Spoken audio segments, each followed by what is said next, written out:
It's week 48 of the Happy Stitch project. We are almost at the end.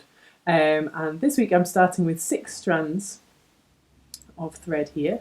I'm just going to tie a knot in the end because I forgot to do that before I started. There's no other explanation than that. I'm just going to trim the ends. Okay, so this week we're learning couching stitch, which is basically where you have a sort of looser strand of thread and then you stitch over the top of that to secure it in position.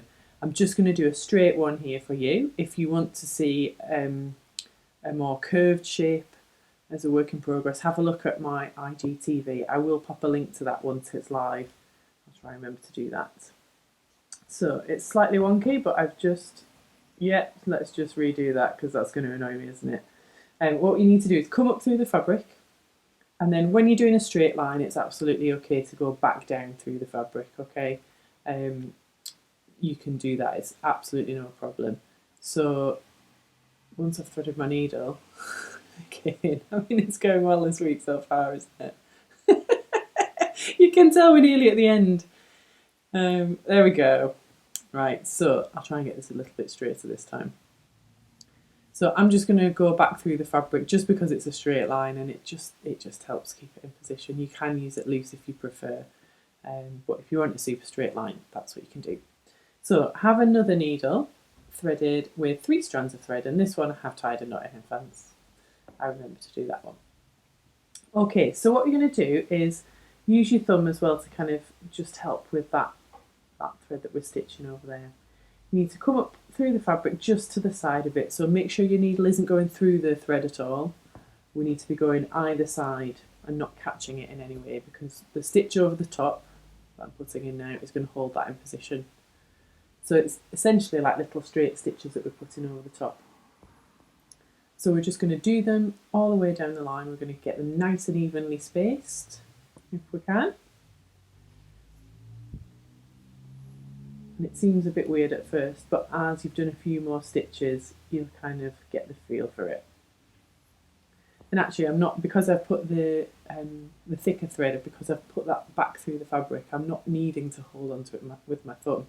You can if you want to, and if you're doing a more curved line, then you definitely need to, because you can use your thumb to kind of move it in position as you're stitching. So now you can see it building up a little bit, and it's a really lovely stitch. I think it's so versatile, this one. You know, you could use it for lettering or borders or anything really. It's lovely. And if you do the stitches over the top, if you do those like next to each other all the way along, you get a much more raised effect, and that's called satin couching, which kind of makes sense. I haven't actually tried that, but I'm definitely going to give that a go at some point. Probably not before the end of the year. I think I've probably learned enough stitches this year. And if you're still with me, if you were here at the beginning and you're still with me, thank you so much. I hope you've enjoyed the project. We've only got 4 more weeks to go. How weird is that? So yeah, so that's looking really nice. And if you want to, you could add a different effect by using a different colour to stitch over the top. Obviously this is the same, and that kind of hides it a little bit if you're making mistakes. And actually what you can see that I've done here is I've started to do the stitches a little bit further apart, just so that you can see what that's like if you do them a bit further apart. And it's quite a nice pattern really. It's gone a bit wonky at the end, but you know, it was looking that way from the beginning, wasn't it? It looks lovely though. That's couching stitch. I really, really like it. It's definitely one that I'm going to play with a little bit more. I'm just going to tie those ends together. The thin one to the thicker one there, just in a double knot, and then we can just trim the back there.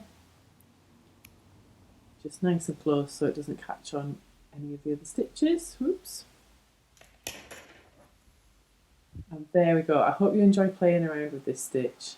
You can see, you know, you could make more of a feature of those stitches if you wanted to, and you can see that if you bunch them up a bit, you get a different effect. So enjoy.